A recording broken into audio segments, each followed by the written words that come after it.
1 João capítulo 4, nós veremos do verso 1 ao verso de número 6. Já nos últimos domingos nós temos considerado e feito a exposição dessa epístola tão rica, tão maravilhosa, que é a epístola de 1 João. E temos considerado aqui vários ensinos de João a respeito da doutrina que nós devemos crer, quando ele fala sobre a importância de não sermos enganados pela mentira. Temos considerado sobre a prova do verdadeiro amor, que é o amor que se manifesta em atitudes para com o nosso próximo. Temos falado do Evangelho como a base da moralidade cristã. É o Evangelho que estabelece os limites do que nós devemos ser, de como devemos pensar e do que devemos fazer, porque se nós falamos uma coisa e vivemos outra, na verdade essa pessoa não está na luz, mas está nas trevas. Mas nesta noite eu quero considerar o capítulo 6, quando o apóstolo João, ele retorna novamente para a questão da doutrina, para a questão daquilo que nós cremos, para a questão daquilo que é pregado, os ensinamentos, e ele vai trazer então alguns ensinamentos, e talvez o grande fundamento que João vai falar aqui no capítulo 4, do versículo 1 ao 6, é que o verdadeiro cristão, ele se diferencia por aquilo que ele crê, ou seja, a base da sua fé. Há muitas pessoas que professam a fé, há muitas pessoas que são intituladas como cristãs, mas a sua crença, o fundamento da sua fé, ela não está totalmente centrado em Cristo e no Evangelho, e isso faz toda a diferença. Aquilo que nós cremos como sendo a expressão da verdade faz toda a diferença. E antes da gente ler o nosso texto, é importante nós entendermos que já na época do apóstolo João, a igreja ela era atacada muito ferozmente por vários falsos ensinos, por várias heresias, e havia uma heresia em especial que oferecia e trazia muitos perigos para a igreja. Essa heresia era conhecida como o gnosticismo, e eles negavam tanto a divindade como a humanidade de Cristo. E por terem uma fé ou um fundamento cristão totalmente falso, eles então estavam tentando enganar os cristãos da igreja primitiva, e o trabalho de João nada mais é do que trazer aqueles irmãos para o Evangelho, mostrando qual deveria ser o fundamento da fé daqueles irmãos. E um dos grandes perigos que era comum naquela época e que é comum nos dias de hoje também, é que eles tentavam trazer uma ideia de que o espírito é bom e a carne é má. Então, se você cultiva uma espiritualidade, se você é uma pessoa de oração, se você é uma pessoa que está conectada com as coisas espirituais, então não importa o que você faça com o seu corpo. Essa era uma crença comum naquela época, e é comum nos dias de hoje, dizendo que a única coisa que Deus se importa é com o espírito e não com a matéria. João vai dizer que isso é um engano, e o gnosticismo nada mais fazia do que atacar os alicerces do cristianismo. Então talvez a grande pergunta é: o que nós cremos? Qual é o fundamento da nossa fé? Se alguém nos perguntar e quiser saber sobre as nossas principais convicções, qual será a nossa resposta? João vai dizer então sobre como que nós devemos lidar em relação a todos aqueles que tentam nos enganar e nos prejudicar na caminhada cristã, lembrando que esta é uma das maneiras de nós sabermos se somos genuinamente convertidos e transformados, ou seja, identificando os fundamentos da nossa fé. Vamos ver então o capítulo 4, do verso 1 ao verso 6, que diz assim: Amados, não deis crédito a qualquer espírito, antes provai os espíritos se procedem de Deus, porque muitos falsos profetas têm saído pelo mundo fora. Nisto reconheceis o Espírito de Deus. Todo espírito que confessa que Jesus Cristo veio em carne é de Deus, e todo espírito que não confessa a Jesus não procede de Deus. Pelo contrário, este é o espírito do anticristo, a respeito do qual tendes ouvido que vem e presentemente já está no mundo. Filhinhos, vós sois de Deus e tendes vencido os falsos profetas, porque maior é aquele que está em vós do que aquele que está no mundo. Eles procedem do mundo e por essa razão falam da parte do mundo e o mundo os ouve. Nós somos de Deus. Aquele que conhece a Deus nos ouve. Aquele que não é da parte de Deus não nos ouve. Nisso reconhecemos o espírito da verdade e o espírito do erro. Assim lemos até o verso 6. Mesmo assentados, oremos. Senhor nosso Deus, nós estamos diante da Tua palavra, a Tua palavra que é tão clara, a Tua palavra, Pai, que de maneira tão objetiva nos aponta e nos ensina sobre a verdade. E o que nós te pedimos agora nesse momento é que o Senhor remova do nosso coração qualquer preocupação, qualquer distração, qualquer impedimento que tente nos atrapalhar de olharmos para a verdade revelada na Tua palavra, e que assim, Pai, sejamos edificados e sejamos instruídos na única verdade que governa todo o universo, que é a palavra do Senhor, que aponta para o Senhor Jesus Cristo como o único caminho, a única verdade e a única vida.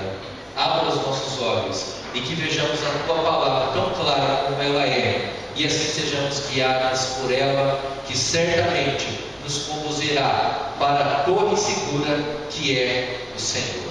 É no nome de Jesus que nós oramos. Amém. A primeira coisa que João faz no capítulo 4, versículo 1, depois que ele fala sobre vários temas da fé, depois que ele fala sobre vários assuntos de doutrina, depois que ele fala sobre a importância do amor entre os irmãos, depois que ele fala da moralidade, de andar na luz e não andar nas trevas, a primeira coisa que João faz no versículo 1 é exortar os irmãos com relação aos falsos espíritos. Amados, não deis crédito a qualquer espírito. O que João está fazendo e o que ele está dizendo, o que ele está ensinando, é que aqueles cristãos não podem ou não poderiam ter uma fé ingênua. Eles não deveriam e não poderiam viver uma vida onde os espíritos dos falsos mestres se aproximassem deles e os enganassem com as suas falácias, com as suas mentiras, que embora sejam bonitas e aparentemente transformadoras, mas que não passavam de mentiras e de enganos. Eu tenho para mim que talvez um dos grandes equívocos que nós cometemos no dia de hoje é de nós acreditarmos naquilo que os outros nos dizem. Nós temos hoje, por exemplo, no Brasil, grandes pregadores que pregam esplendidamente sobre a verdade do Evangelho, mas eles não podem ser a lente pela qual nós cremos em Cristo. Nós não podemos terceirizar a nossa convicção para outras pessoas de tal maneira que isso seria certamente uma forma ingênua de nós nos aproximarmos do Evangelho. Nós não podemos ler a Bíblia usando as lentes de quem quer que seja. A melhor maneira de nós nos protegermos dos espíritos que são mentirosos e enganosos é nós abrirmos a nossa Bíblia e com os nossos próprios olhos, iluminados pelo Espírito Santo de Deus, contemplarmos a verdade que é revelada nas Escrituras. Então o que João está fazendo é que ele está alertando aqueles irmãos que aqueles gnósticos que estavam sendo inseridos no meio da igreja, eles estavam automaticamente negando a encarnação de Cristo ou a divindade de Cristo, e essa era uma maneira contundente de dizer que na verdade eles serviam o espírito do anticristo. Desde aquela época e até os dias de hoje, o trabalho de Satanás consiste em levantar uma legião de falsos pregadores e e de falsos mestres que apontam para o falso evangelho, e o trabalho de Satanás não é outro senão atacar os fundamentos da fé e do evangelho verdadeiro. Por isso a preocupação de João é: meus irmãos amados, não acreditem ou não deem valor a qualquer espírito que se aproxime de vocês. A palavra espírito, ela significa ensinamento, e o que João está fazendo é o seguinte: ele está alertando aqueles irmãos sobre todas aquelas pessoas que se aproximavam da igreja e que traziam vários ensinamentos. Não vão acreditando em tudo que vocês ouvem, não acreditem em tudo que vocês leem, não acreditem em tudo que estão dizendo para vocês, porque os falsos mestres, eles estão entre vocês, e o trabalho deles é enganá-los de tal maneira que vocês não consigam distinguir entre o verdadeiro evangelho e o falso evangelho. Não é incomum isso acontecer nos dias de hoje. Uma pessoa acreditar que pode estar na igreja ouvindo o verdadeiro evangelho, mas que durante a semana ele pode ir numa cartomante ou numa pessoa que lê as cartas do tarô, e de alguma maneira que só ele sabe dizer, conciliar uma doutrina pura do evangelho com uma doutrina diabólica, cujo propósito é enganar e ludibriar. Não é difícil, não é incomum encontrar pessoas que acham que o evangelho é compatível com a teologia da prosperidade. Não é incomum encontrar pessoas que acham que pode viver o evangelho misturado com o espiritismo. Então a mensagem de João, ela tinha uma relevância para aquela época, e ela tem uma relevância para nós. E da mesma maneira que ele estava dizendo isso para aqueles irmãos, o evangelho diz para nós: não acreditem em tudo que vocês ouvem. Não saiam dando valor, ou crédito, ou reconhecimento a tudo aquilo que é chamado de evangelho, mas que por trás não passa de um evangelho sintético. E por que João tinha essa preocupação de alertar aqueles irmãos? Porque o erro nunca vem mostrando que é um erro. Ele sempre vem disfarçado de verdade. Ele sempre vem disfarçado de uma palavra bonita. Ele sempre vem e traz características de pessoas bem intencionadas, um discurso convincente e aparentemente coerente. Aparentemente ele não distorce o cristianismo. Os seus líderes são pessoas que demonstram ter uma certa autoridade, mas na verdade o que eles são é enganadores. Não acreditem em tudo o que vocês ouvem, seja de quem for. O que João está dizendo, e o que nós devemos estar atentos, é que nós, pela iluminação do Espírito Santo, devemos ser capazes de identificar a verdade e distingui-la da mentira. E por que João tem essa preocupação? Porque os seus leitores, de uma certa maneira, eles aceitavam com uma certa facilidade os vários ensinos daquela época. Então eles misturavam aquilo que era filosofia grega com aquilo que era doutrina cristã, e achavam que tudo poderia ser colocado no mesmo ambiente, e não pode. Da mesma maneira que não podia naquela época, não pode nos dias de hoje. E depois que ele alerta aqueles irmãos para estarem atentos ao aspecto de não dar crédito a qualquer espírito ou qualquer ensinamento, ainda no versículo 1 ele diz: antes provai os espíritos se procedem de Deus, porque muitos falsos profetas têm saído pelo mundo fora. A ordem de João, baseada no versículo de número 1, ela é seguida por uma ordem. Primeiramente ele estabelece uma ordem para que eles provassem o Espírito, e depois ele dá uma justificativa, porque muitos falsos profetas têm saído pelo mundo afora. É interessante essa expressão, pelo mundo afora, porque sempre quando uma pessoa ela segue pelo caminho do engano e da mentira, esse discurso ele sempre vai acompanhado de uma causa nobre.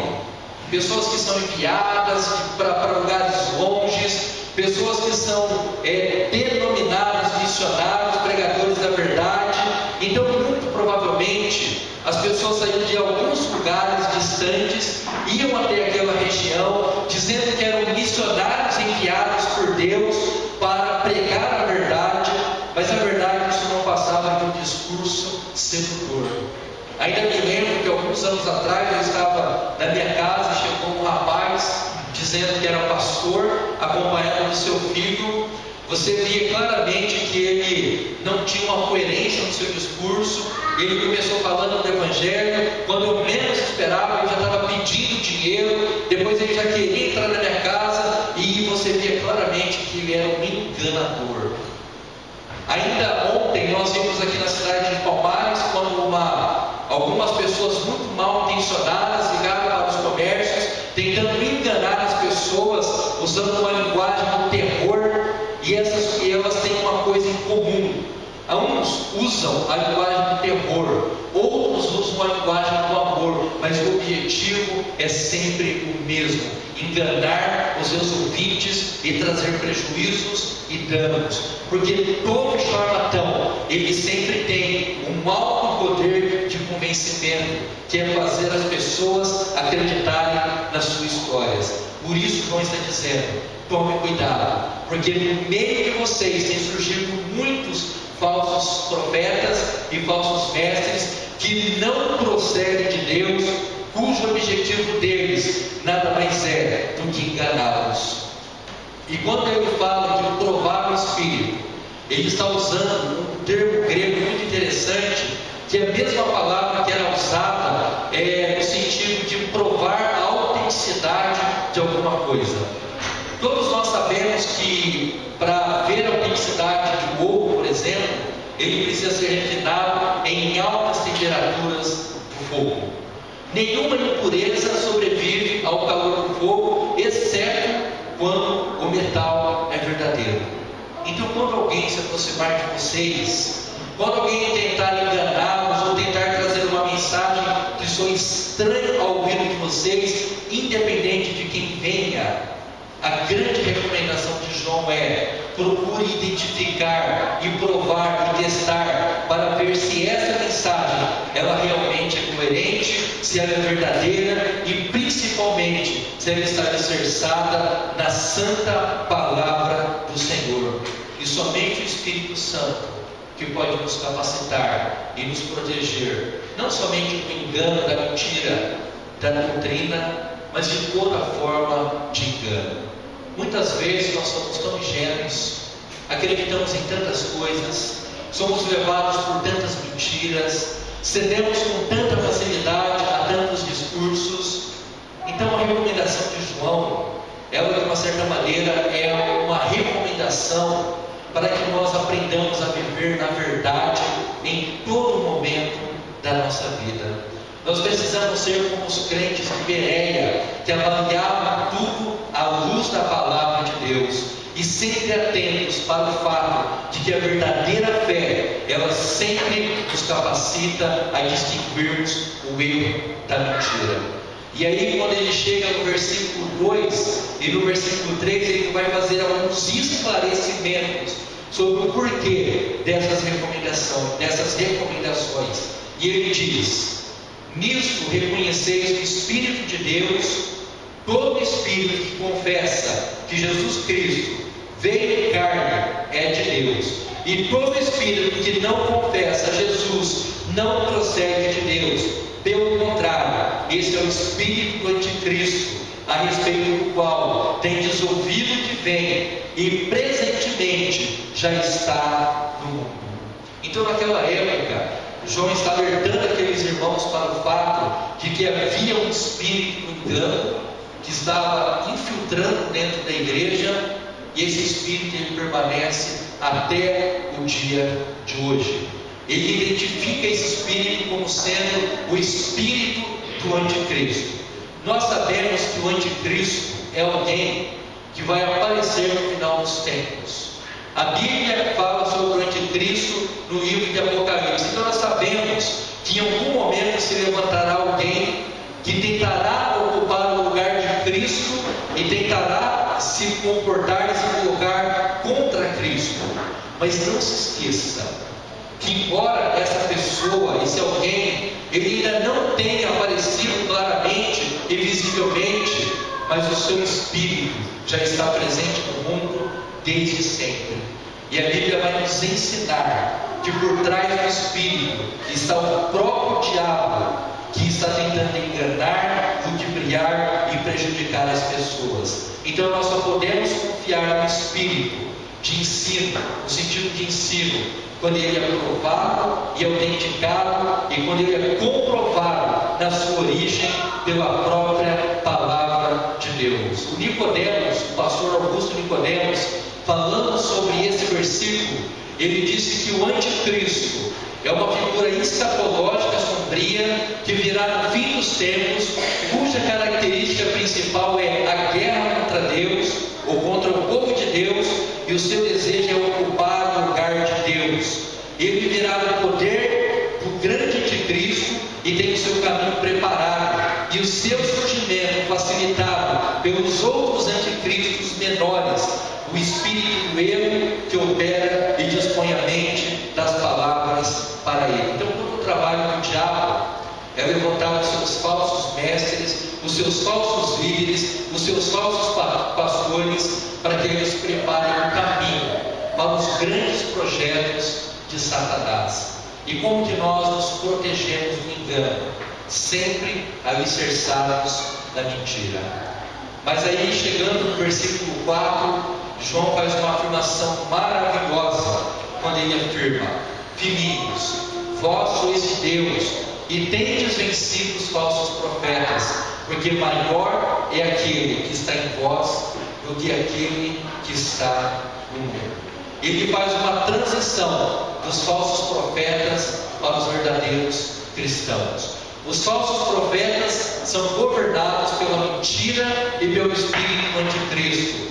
Os verdadeiros cristãos procedem de Deus e são governados e guiados e habitados pelo próprio Deus. Os verdadeiros cristãos, no pensamento de João, eles vencem os falsos profetas, porque o próprio Deus está em nós, e por isso ele afirma que é maior aquele que está em nós do que aquele que está no mundo. Até estava falando na Dona Lucila ontem, que no Antigo Testamento nós temos uma imagem de Deus andando com o seu povo, habitando no meio do seu povo, caminhando com o seu povo. Mas no Novo Testamento, Deus ele não anda e nem caminha mais com o seu povo, agora ele habita dentro do seu povo. Por isso a Bíblia vai dizer, já no Novo Testamento, que nós somos o templo do Espírito Santo, porque Deus habita literalmente dentro do seu povo. Por isso que esse lugar, essa igreja, ela não é uma casa santa.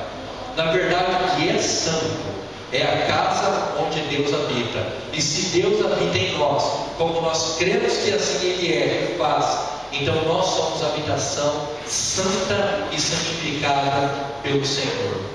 E finalmente, na última parte da nossa mensagem, eu quero que os irmãos atentem para o verso 5 e para o versículo 6, quando João vai encerrar o seu argumento, as suas exortações e seus alertas, dizendo, falando sobre os falsos profetas: eles procedem do mundo, e por essa razão falam da parte do mundo, e o mundo os ouve. Verso 6: nós somos de Deus, aquele que conhece a Deus nos ouve, aquele que não é da parte de Deus não nos ouve. Nisto conhecemos o Espírito da verdade, o Espírito da verdade e o Espírito do erro.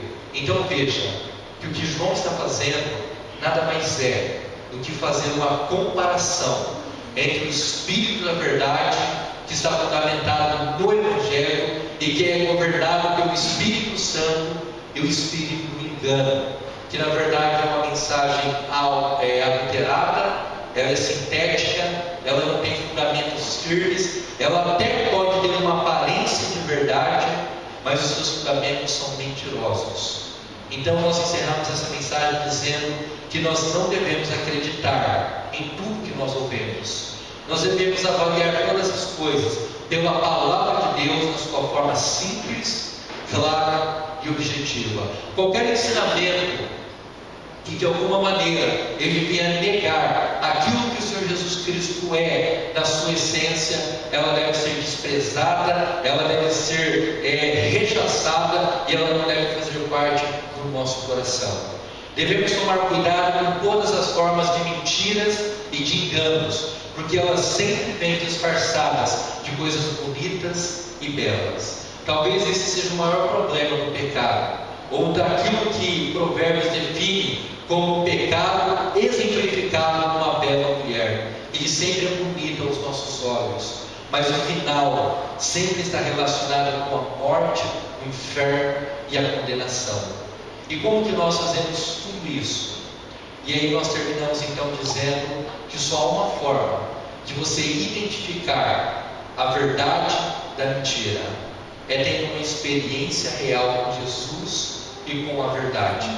Isso vai além do discurso, isso vai além da aparência, e sequer é algo que nós podemos fazer por nós mesmos. Somente Deus pode mover o nosso coração de pedra, nos colocar no coração de carne, e como diz lá no Evangelho de João, capítulo 3, produzir em nós mesmos o novo nascimento, para que os nossos olhos sejam abertos e assim saibamos distinguir a verdade da mentira.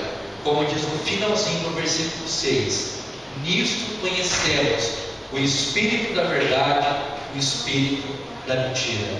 Que o Senhor abra os nossos olhos, que Ele mesmo mova o nosso coração e que Ele mesmo nos guie a sua santa, poderosa, maravilhosa e grandiosa verdade revelada nas páginas das Escrituras. E nós vamos agora nos colocar em pé e nós vamos pensando em tudo isso que nós ouvimos. Vamos entoar o hino de número 157, esse hino que fala exatamente do fato da obra de Cristo por nós na cruz, e somente Ele pode nos livrar do nosso pecado, somente Ele pode nos capacitar e nos fortalecer para confessarmos os nossos pecados, e como diz o finalzinho do coro, somente Ele pode nos tornar fortes e prontos para confiar naquele que é o nosso Deus, que é o nosso Pai e que será o nosso eterno amor. Vamos nos colocar em pé e com todo o nosso coração